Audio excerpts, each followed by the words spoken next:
and a good evening. Baldy, how you doing? I'm doing good, guys. Good to be with you. Thanks.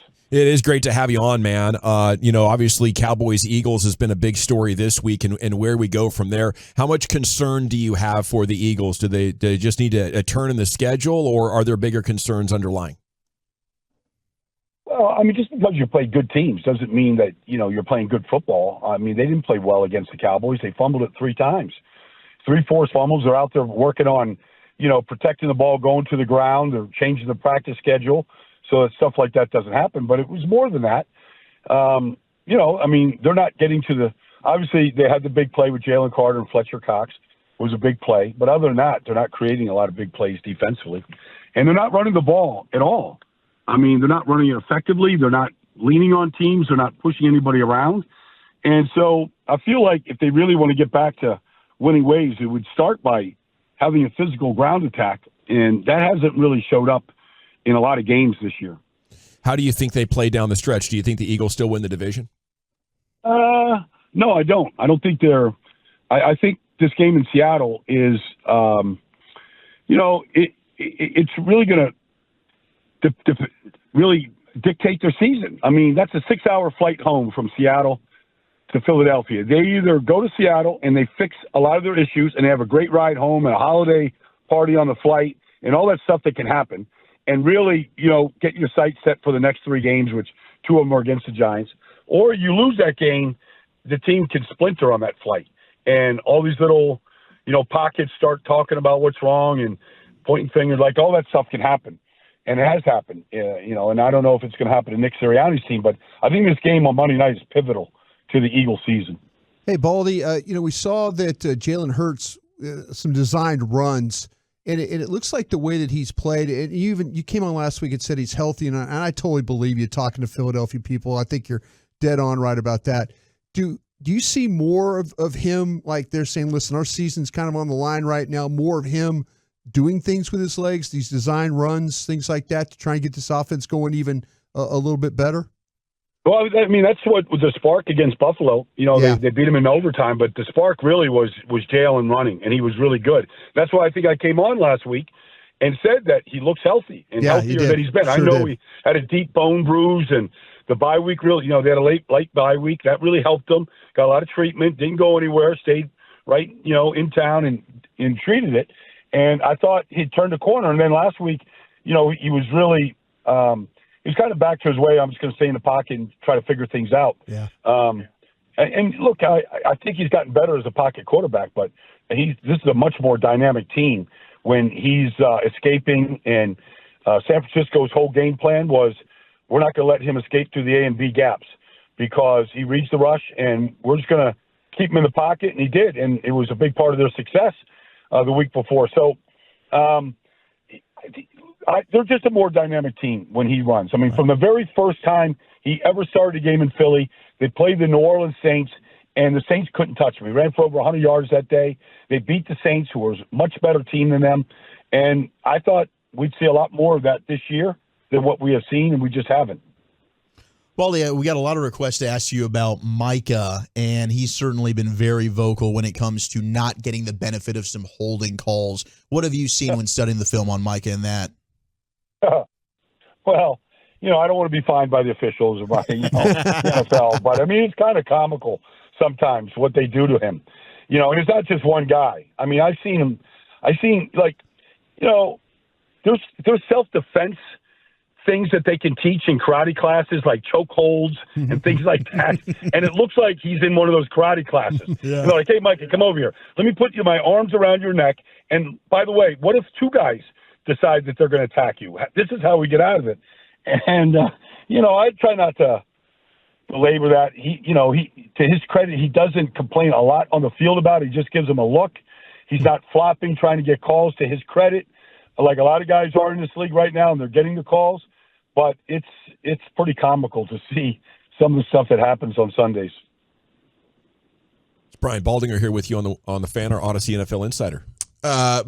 Baldy, when you look at this Buffalo team right now, what type of challenges and how different is this offense now that Joe Brady's calling it instead of Ken Dorsey? Well, even with Ken Dorsey, I mean, they were running the ball pretty good. James Cook is a good back. Just watch his feet. He's got excellent feet. And the play might be blocked. They love to pull the left tackle, Deion Dawkins, and run this trap. And the play could break outside. It could break inside. It could really break anywhere. And it's really James Cook's vision. So I think they're running the ball very good. That would concern me. You know, you just go back to the Arizona loss and how well they ran the ball against the Cowboys. And then, you know, Josh Allen, I think you're going to get a heroic effort from him. And he's a great runner. He showed it last week against Kansas City. He basically carried the whole defense of Kansas City into the end zone. I have said this for weeks now. If they don't do the tush push in Buffalo, but if there's a 3rd and 1, if there's a 4th one, if there's a goal line, if there's a short yardage play, if there's a 4th and 3, I'm putting the ball in Josh Allen's hands. I just trust him versus throwing it. I trust that guy to run and get the first down. And he's clearly out of that stage where it's like, okay, I'm going to try and protect myself, get through the end of the season, don't get hurt. Like that's the bubble wrap is off. And so those things concern me. And anytime he gets outside the pocket and he's extending plays and there's a play after the play that was called, those guys are pretty good at uncovering. He's got his second tight end, Dawson Knox, back last week. They're a big 2 tight end offense. I think Joe Brady will lean on that a little bit more. But, those are some of the things offensively that would keep me up if I was Dan Quinn this week. Is the Bills' offensive line underrated? They got handed to them in a loss to Cincinnati this year and a playoff loss to Cincinnati. They got it handed to them. Osiris Torrance is he's a cyborg.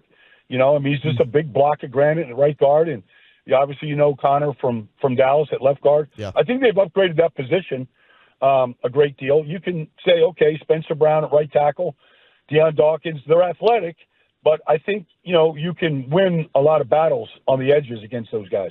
It's Brian Baldinger here with you on 105.3 The Fan. Okay, further on the Cowboys side of things, what do you make of how this passing game has evolved, and should we be evolving our opinion of what this team could be capable of against San Francisco if they can keep this going?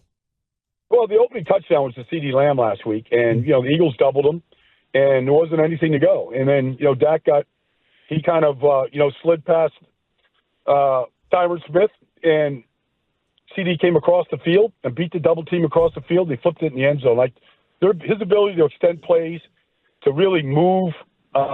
It's like a real good dance, with the quarterback and protection and where you can extend plays and how you do it.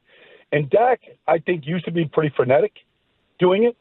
Now it's just really a smooth dance with his offensive line. And he does it when he has to. He does it when coverage dictates. He moves to extend plays. I just think he's really, really good right now at his movement and keeping his eyes down the field to find the secondary target. Is our guy Jake Ferguson putting himself in the top-tier tight end conversation? I think so. Last year I was impressed by his rookie blocking, and I thought, Hendershot and him, and, I thought they were really good rookie blockers. And now, he's a real target. I mean, he's big. He adjusts to the ball in the air really, really well. He runs really good routes. He's good after the catch. I think he's in that upper tier. I mean, it's happened very quickly. And Dallas is used to having a really good tight end. But, I mean, I don't think they're, crying about, letting Dalton Schultz go right now, although he's having a good season in Houston. But I think Jake has really grown into the position. I think they're really fortunate to have him. We're frustrated sometimes with Dak not running, and obviously he's not as good of a runner as Hurts is, but as a youngster he could really make plays, and but then the leg injury happens there. Hurts gets banged up last year. I think they're just making business decisions, and from an organizational standpoint, Baldy, I think that's what I'd want my quarterbacks to do. Like, stay healthy until we get to the playoffs, and then when it's like all or nothing, I think those are the games these guys should be risking themselves in. What do you think about that idea? Well, I don't think you can legislate against injuries, although I wouldn't put Dak in harm's way unnecessarily. I think there is a game plan situations where his ability just to run the read option, he's very good at it, and and some RPOs where he could be a third option sometimes. I think those are good calls, depending on who you're playing and how they're playing that particular dive play. But the idea that, well, we'll cut it loose in the playoffs, I don't agree with that. It's not. It doesn't have to be a big part of the offense because the passing is so good right now.